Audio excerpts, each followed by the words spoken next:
Bakit po wala hong nagbabanggit sa laman ng COA report na pinag-usapan namin mismo ni Ma'am Heidi Mendoza, ni Shelo Magno, ni Ma'am Pedito, na ito po ito ay hindi nagsisinungaling. Di ba tanggapin natin ang katotohanan, there's pure mismanagement and misinformation dito po sa PhilHealth na ito. Magpakatotoo po tayo. Ako lang po nagtataka kung bakit pati ang ating Pangulo parang hindi ito nalalaman. Mga kabayan, trending at mainit na pinag-uusapan ngayon sa mundo ng social media ang kilala at batikang broadcaster na si Ted Filon. Matatandaan na nawala si Filon ng ilang araw sa kanyang programa kung saan ay kumalat ang iba't ibang issue sa social media at mga vloggers na di umano ay pinatahimik na ang nasabing broadcaster.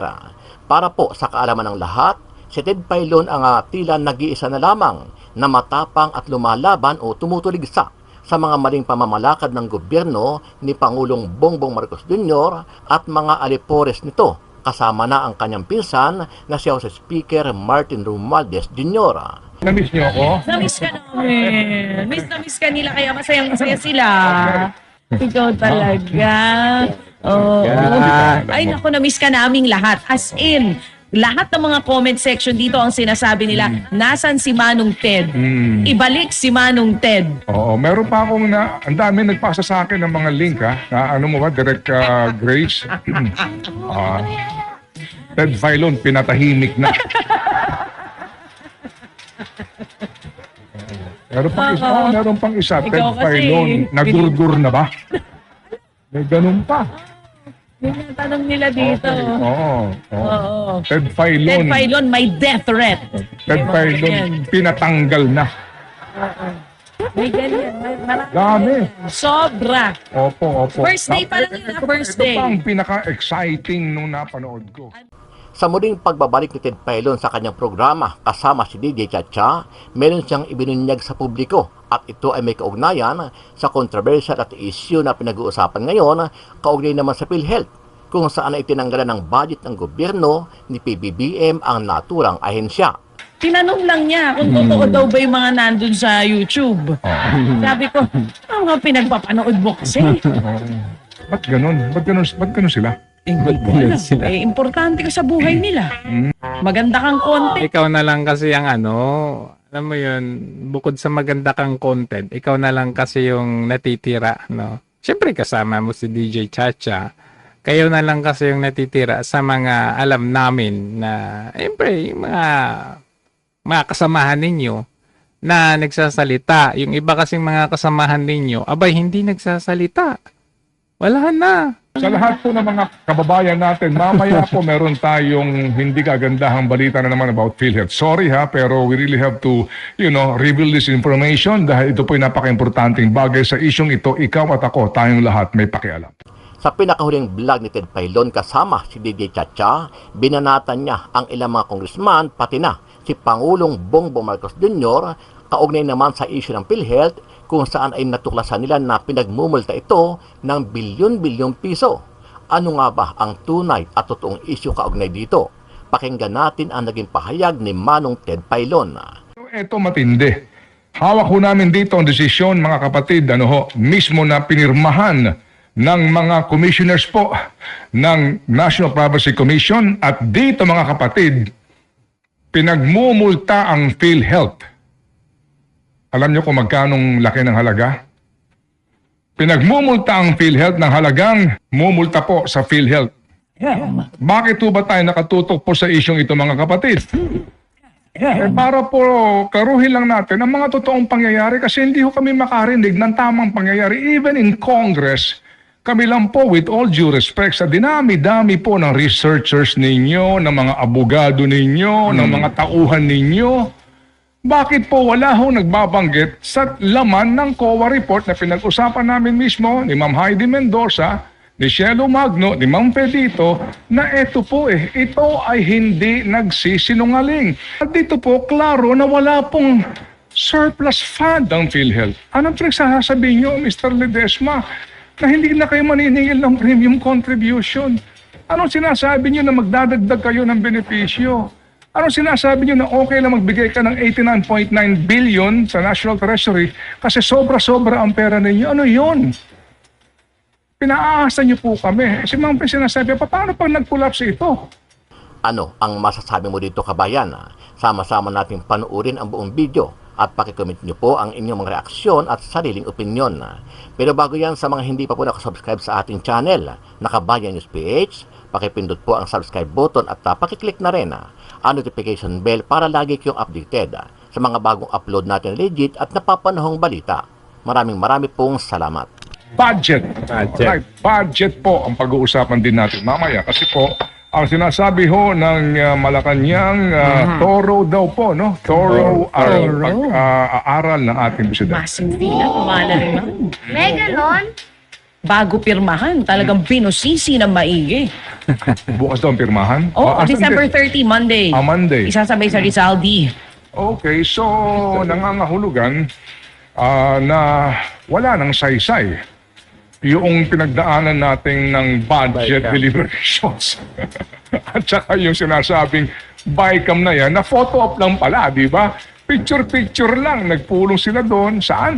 Sa Manila Hotel. Wow! Gumasta pa kayo ng pagkalaki-laki. Wow. Hindi ba? I mean, ako, aga-aga nito. Sige, Babalik ko na. na-miss namin I sa'yo am so eh. back. At nang lumabas po yung versyon ng at the end of the day, Pa. budget. Eh, ano pang saysay, mga kapatid? Ng BICAM. Ng mga gastos pa tayo ng gas. At the end of the day, yung small committee na yan, practically po, hindi pala kasama mismo yung finance committee chairman ng Senado. Ha? I mean, ayos sa ating mga mukhang iba. Di ba? Mukhang may mga nagdesisyon lamang dito. At nang lumabas po yung versyon ng small BICAM. committee ng BICAM na yan, kahindik-hindik. At hindi pa ho sila kikilos nga kung hindi po nag-ingay dito ang marami. Yes. Kung hindi po sinabihan sila na Kaya itong pinaka-corrupt na budget sa kasaysayan ng Pilipinas. Kaya ko rin po nagtataka naman din, bakit yung mga anti-corruption advocates dyan sa ating pong mga parang tahimik sila, di ba? Tahimik. Walang say. Well,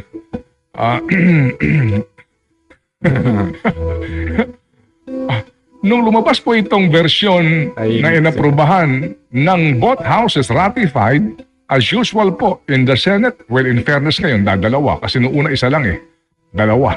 Alright? Dito po sa lower house, as usual, makabayan lang. Abay, kahindik-hindik pong kinalabasan. So dahil po sa ingay at yung banta na baka mapahiya sila dahil po ito'y labag sa ating saligang batas, dadaan ngayon sa review. So sino ngayon nagre-review? Si Presidente, si Executive Secretary, si Finance Secretary, si Budget Secretary, and si NEDA at si DPWH. Nasama DPWH. Kasi sila may pinakamalaking budget eh. Oh, At diba? nadagdagan ba naman sila ng ba't di plus niyo sinama si 289 Sani billion? Angara? Exactly. Di ba? Exactly. So nangangahulugan, opo, dumaan kayo sa pagkahaba-habang budget hearing, pagkalaki-laki ng istorbo sa trabaho ng mga taong gobyerno, pagkalaki-laking gastos, at the end of the day, sila din ang magre-review. Exactly. At ngayon daw po, ano yun? Hihimay-himayin nila. Ano yun? How do you amend, alright, a ratified budget? So, through line veto. Pag isa-isa. Baka at the end of the day, magkaroon na naman dito ng ilang pahong constitutional issue. Kasi sinasabi ho ng iba, ang mga panukala ng iba, ibalik sa amin, ayusin namin. And we will ratify again. Ayaw naman ng Pangulo ng Ayaw gano'n. naman daw po kasi hindi daw yun yung proseso. Hindi daw ganoon Well, yun. anyway, Kasi ratified nandiyan naman na sa nga. kanyang opisina yung dating Supreme Court Chief Justice, baka maalam sa batas, so hintayin natin. But basically po mga kapatid, dito po sa isyong ito, kaya po nangyayari ito kasi hindi ho tayo nakikialam. Mabuti po na lamang at may mga tao, and we have to give credit sa mga tulad po nila Cielo Mando, no? At ilang pahong mga cause-oriented persons na concerned sa budget na ito. Maaari pong hulaan na, i-bash na ho na kung ano-ano. Huwag niyo pansinin yun. Kasi dito mga kapatid, mamaya hihimayin ko na natin to ulit. Itong issue po ng budget na ito para nyo maintindihan kung gaano ka-importante. Lalo pa at sa pinakahuling balita po ng Treasury Department natin. Kunin mo yung business page dyan, sinasabi ko kanina. Ano ang sinasabi dito sa balita? budget deficit reached 1.2 trillion pesos in first 11 months. Yan po ay mula nga January to November 2024, mga kapatid. 1.2 trillion pesos budget deficit. Okay. Oh, wow. So, nangangahulugan mga kapatid, opo. Oo. Yun daw pong revenue collection natin, 4.1 trillion pesos. Yung pong 11th-month expenditure is 5.3 trillion. Kaya 1.2 trillion ang ating deficit. Tama. So we're spending so much doon sa ating kinikita. Oo. Sobra ang ginagastos natin sa kinikita. Okay. So basically po dito talaga kinakailangan magtipid, di ba? Magtipid. Magtipid sino? Dapat gobyerno. Di po ba? Pero nararamdaman nyo ba na nagtitipid po sila? So, na-miss nyo ako? Na-miss ka namin. Miss ka nila kaya masayang-masaya sila. Ikaw talaga. Oo. Ay naku, na-miss ka naming lahat. As in, lahat ng mga comment section dito ang sinasabi nila, nasan si Manong Ted? Ibalik si Manong Ted. Oo, meron pa akong ang dami nagpasa sa akin ng mga link na ano mo ba, Direct Grace? Ted Filon, pinatahimik na. Meron pang isa, Ted Ikaw kasi, Filon, nagurgur na ba? May ganun pa. Yun ang tanong nila dito. Okay, oo. Ted Ted Filon, Filon, may death threat. Ted Filon, pinatanggal na. May ganyan. Marami. Dami. Sobra. Opo. First day pa lang yun, first day. Ito pa ang pinaka-exciting nung napanood ko. Ano? DJ Chacha nagkakautal-utal.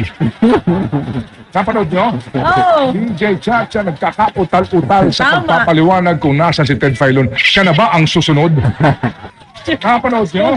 Kaya nagpaalam na ako sa kanila. Sabi ko, baka naman pag ako'y nawala, sabi niyo, ako man ang nagurgur, ha? Hindi kasi, Sabi ko, hindi daw kasi sila sanay na wala ka. Sabi ko, ganito na ba ako ka-importanting tao na ako ang content ng mga vlog ninyo?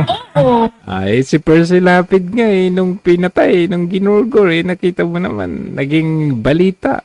Ikaw pa kaya? Mga wala naman ako, wala namang nag-content eh. Oo. Tsaka daan-daan libo ang views. Ay, 500,000 na. Oo. Yung iba, 500,000, 600. Pinagkakita. Sino kaya yung mga yan? Ang ka talaga. Tapos meron pa dito yung pinakabago. Ano yung pinakabago ko sa yung... Pinakabago, parang ako yata yan Anong title ng pinakabago ko sa iyo na ipadala kahapon? Oo. Yun nandun sa GC. Oo. Anong title? Tinakot nga ba? Bakit wala sa show? Mas may Ako yan picture mo. Ayan o. Sa akin yan Na di ba? O sige. Kinaklaro natin kasi nung nawala si Manong Ted, hindi naman ako nag-vlog na tinakot. Nung nag-clarification si DJ Chacha kahapon, ayun ang binlag natin. Kaya akin yan yung title na yan. So, ngayon po nandito na po ako. Umabot nga hanggang Canada. Tinakot nga ba? Ba't wala sa show? Tid ng tatay ko, napatawag sa akin, hindi naman tumatawag, hindi nga bumati ng Merry Christmas eh. Tinanong lang niya kung totoo daw ba yung mga nandun sa YouTube. Sabi ko, ano nga pinagpapanood mo kasi? Ba't ganun sila? Importante ka sa buhay nila. Maganda kang content. Ikaw na lang kasi ang alam mo yun, bukod sa maganda kang content, ikaw na lang kasi yung natitira, no? Siyempre kasama mo si DJ Chacha, kayo na lang kasi yung natitira sa mga alam namin na, siyempre, yung mga kasamahan ninyo na nagsasalita. Yung iba kasing mga kasamahan ninyo, abay, hindi nagsasalita. Wala na. Tama yung sabi mo, nasan na yung mga lumalaban? Some views. Tinakot nga ba bakit wala sa show? Yan ang title. Ayan, Kita mo na. akin yun. So ngayon, sigurado ako nanonood sila ngayon. O yan, mamaya may bagong ano yan. Nanonood kami po ngayon. Kanilang content. Ted Filon umamin na sa pagbabalik. yung isang video, inedit pa yung mukha ko umiiyak. Umiiyak. Nakita mo yun? Oo. Si ano yan, si PH Update yan. Ted Bailon, pinatahimik. Tapos Alright. inedit yung mukha ko parang may luha pa. Sa lahat po ng mga kababayan natin, mamaya po meron tayong hindi kagandahang balita na naman about PhilHealth. Sorry ha, pero we really have to, reveal this information dahil ito po ay napaka-importanting bagay sa isyong ito, ikaw at ako, tayong lahat.